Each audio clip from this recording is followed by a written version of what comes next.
Hola, cordial saludo. Mi nombre es Robinson González Gómez, estudiante del programa de Ingeniería Agroforestal de la Universidad Nacional Abierta a Distancia. En esta exposición vamos a ver lo que es el comportamiento ecológico de una especie forestal en bosque monocultivo y sistemas agroforestales. Para el desarrollo de esta actividad vamos a trabajar sobre la especie forestal nogal, Cordia diodora, descrita por Ruiz y Pau. Cordia es de la etimología otorgada en honor del botánico alemán Valerius Cordus y Aleodora del epíteto latino que significa con olor a ajo. El nogal es de la familia de las boraginaceas. El nombre común en Colombia es nogal o nogal cafetero. Esto se da en los departamentos de Antioquia, Caldas, Quindío, Risaralda, Huila y Valle del Cauca. Moho en Cundinamarca y Tolima, Solera o Canalete, Magdalena Medio y Urabá, Pardillo en Arauca, Moncoro y Vara de Humo en Santander, Laurel en Nariño y Guásimo Nogal en el noroeste de Antioquia. Esta especie también es conocida en otros países como laurel, laurel negro, laurel blanco, especialmente esto en Ecuador. En Bolivia es curioso saber que le llaman el árbol ajo, pues por su olor característico. Eh, y en Brasil lo llaman freigio blanco, lobro amarillo, entre otros nombres. Distribución geográfica del nogal. Eh, Como les decía, se encuentra en gran parte de los países de Centroamérica y en la parte, por decirlo, norte de Sudamérica. Esto es decir, Colombia, Venezuela, Ecuador, Perú, Bolivia. Hay alguna presencia en Argentina y una presencia muy minúscula en Chile. En Colombia está ampliamente distribuido en las laderas de las tres cordilleras y de la Sierra Nevada de Santa Marta, con un rango altitudinal desde los 0 hasta los 1900 metros. Crece bien asociado en cultivos como el cacao, el café y la caña de azúcar y no se desarrolla bien en suelos compactados antes dedicados a la ganadería o con problemas de drenaje.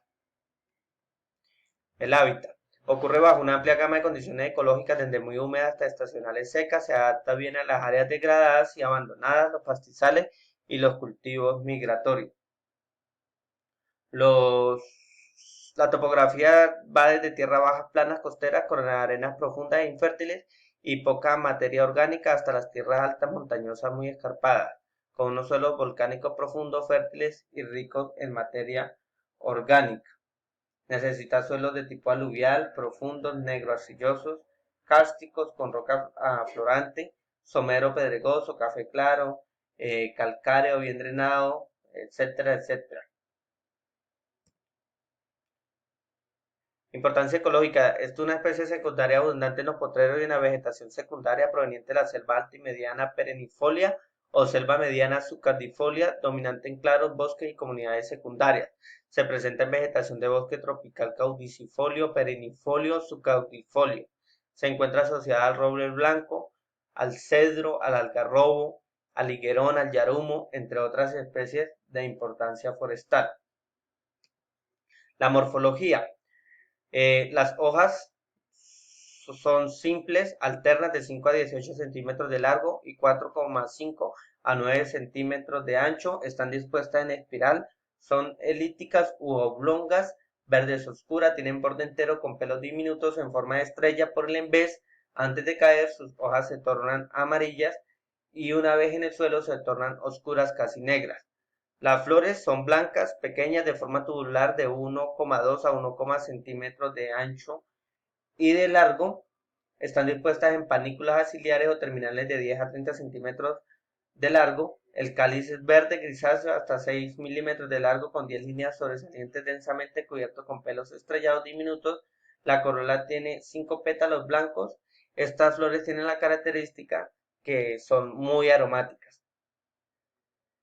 Están los frutos, son aquenios elizoidales con el pericarpio coriáceo y fibroso de color café claro de 0,6 a 0,8 centímetros de largo y 1 centímetro de ancho, en un epicarpio liso, marrón rojizo al madurar, con el cáliz y la corola de color castaño o marrón que permanecen adheridos y sirven de alas para su dispersión. Y las semillas son pequeños ovoides de 1 centímetro por 5 milímetros de ancho. Del embrión es de color crema. Cada árbol en su madurez puede producir entre 1,5 y 3,5 kilogramos de semilla. Algo importante de rescatar es que la propagación del nogal cafetero se puede realizar de manera sexual por semilla, asexual por estaca. Para una correcta propagación de las semillas debe adecuarse a germinadores para posterior trasplante a bolsas contenedores plásticos. La altura y los diseños de los germinadores depende del tiempo en el vivero. Se pueden instalar en el nivel del suelo en sitios de buen drenaje hasta 1,3 metros de altura que facilitan las actividades de manejo de las plantas. Por estacas, para la obtención de las estacas se debe inducir mediante el soqueo a pequeñas incisiones la emisión de nuevo brote en el árbol que va a ser propagado. Se utilizan estacas de 12 centímetros que conserven 2 hojas, las cuales posteriormente se cortan en la mitad para evitar la deshidratación. Bueno, algunas plagas y enfermedades presentes en el nogal está la chinche. Esta se distribuye en forma de parche en la plantación y dentro del árbol a lo largo de toda la copa. Además puede atacar árboles de diferentes edades. Está la infestación del anillador del tallo. Se nota por la presencia en la corteza de pequeñas perforaciones circulares, las cuales corresponden a los orificios de entrada de la larva del insecto.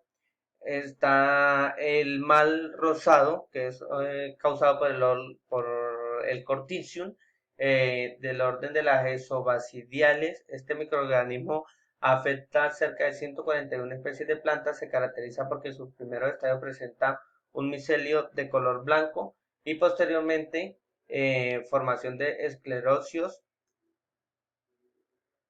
que son las estructuras del hongo que producen el daño interno de los órganos de la planta. Y está el manchado foliar causado por Mycosperra. Esta enfermedad se distribuye en forma general a lo largo del árbol y dentro de la plantación. Ahora vamos a ver el comportamiento de la especie forestal de la Cordia heliodora como sombrío de influencia en la productividad del cultivo de café, según un estudio realizado por investigadores para el CENICAFé, con el propósito de estudiar cómo interactúan los componentes de un sistema agroforestal de café y especies forestales. CENICAFé y Smurring Cartón de Colombia SC establecieron un estudio que permitiera comparar el comportamiento de 3 especies forestales como sombrío y su efecto en la producción del café. Las especies empleadas fueron nogal cafetero, Cordia heliodora, especie de amplio uso y aceptación como sombrío en café, el eucalipto, Eucalyptus grandis, y el pino, Pinus ocarpa, 2 especies introducidas y de amplio uso en programas de reforestación comercial.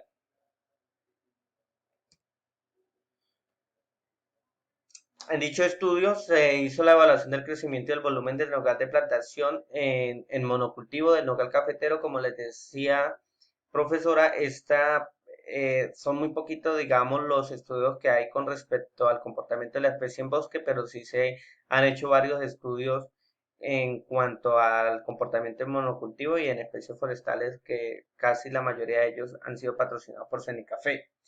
En el crecimiento del volumen, al obtener y graficar la primera derivada del modelo, vamos a que corresponde al crecimiento corriente anual, es decir, al incremento en volumen que presenta la especie en un año con respecto al inmediatamente anterior. Se puede concluir que el crecimiento corriente máximo se presenta entre los años 6 y 7, lo que implica que para continuar maximizando el crecimiento en volumen al interior de la plantación y optimizar la ocupación del sitio, es necesario realizar una intervención a los 7 años, donde se le va a sacar, por decirlo así, entre sacar 485 árboles, quedando una densidad de 625 con un 44% de raleo, y una segunda entresaca que se haría a los 12 años con un 45% de uso comercial, optimizando un distanciamiento de 6 por 6 metros.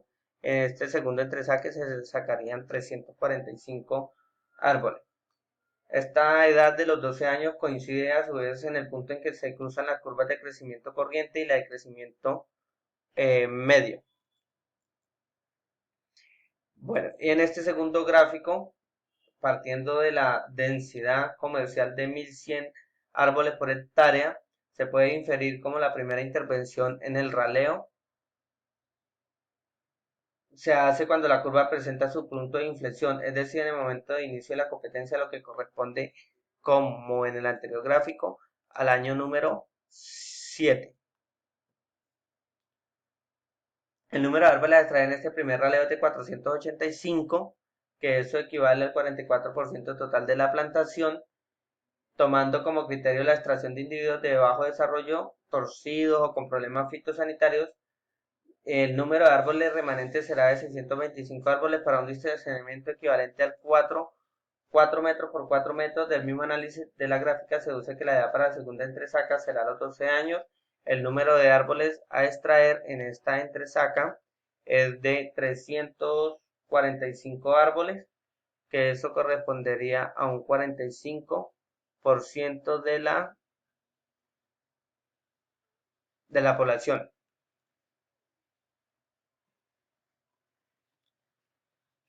Y tenemos la proyección en la producción de nogal en asocio con café. Entonces tenemos una proyección por años durante un ciclo productivo de 18 años, en la edad en años, el volumen por metros cúbicos sobre árbol esperado, los árboles por hectárea máximo en los sistemas agroforestales va a ser de 100 árboles de nogal, con un volumen de metros cúbicos entre café y nogal descritos por cada año, una producción de café también descrita por cada año, la descripción de los árboles cuando la densidad de siembra es de 6 por 6 metros.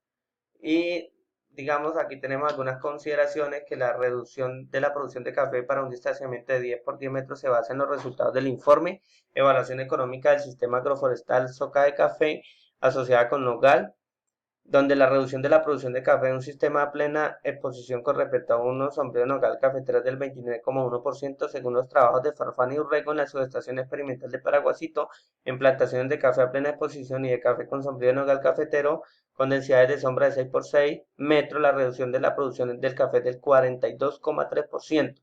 Se trabajó con porcentajes de reducción de producción de café de cultivo establecido por siembra directa y renovación por soca en la estación de Chinchinay y en la subestación experimental de Paraguasito Quindío. Los valores para el caso de Naranjal son de 22,5% y de Paraguasito de 31,0%. Podemos decir que el sombrío aporta hojarasca que protege el suelo de la erosión ocasionada por la lluvia, conserva la humedad en el suelo durante los periodos secos y aporta nutrimentos luego de su descomposición. Asimismo, sus raíces amarran el suelo en las zonas de fuerte pendiente y favorecen la circulación de nutrimentos. Al extraerlos de las zonas profundas e incorporarlos nuevamente al sistema productivo, los árboles tienen un efecto regulador de temperatura dentro del cultivo del café, favoreciendo la producción. Bajo este sistema agroforestal de café y nogal se cuenta con muy buenas experiencias, como por ejemplo que el café requiere de sombrío en zonas donde la lluvia es escasa o no se distribuye normalmente en los suelos, de fuerte pendiente y erosionables en las zonas cálidas o templadas. Con base a estas consideraciones y procurando no afectar la producción de café, la densidad del nogal al interior del cultivo puede fluctuar entre 100 árboles por hectárea, una distancia de siembra de 10 por 10 metros, y 180 árboles por una distancia de 8 hasta 7 metros. Análisis desde la ecología, entonces podemos decir que el rendimiento y la producción del nogal cafetero es mayor en los sistemas agroforestales en asocio con café que los desarrollados en el bosque debido al beneficio indirecto de los nutrientes que son aplicados en el café, pero este no supera el rendimiento del monocultivo de la especie forestal por las labores de manejo que se aplican en el cultivo según las tablas de rendimiento y volumen del nogal. Las razones por las cuales se da esta condición se debe especialmente a los nutrientes encontrados en el suelo, la poca competencia de luz que se presenta tanto en monocultivos como en sistemas agroforestales, debido a que en este último, en el caso del café, es una especie de porte bajo. Los rendimientos de la especie se pueden mejorar con un adecuado plan de manejo de la especie forestal que incluya el plan de manejo integrado de plagas, el sistema de poda y en lo posible una fertilización periódica. El nogal se comporta bien en suelos profundos y con buen drenaje, es una especie que exige luz, por ello debe sembrarse en espacios abiertos, aunque en sus primeros estados tolera sombra parcialmente.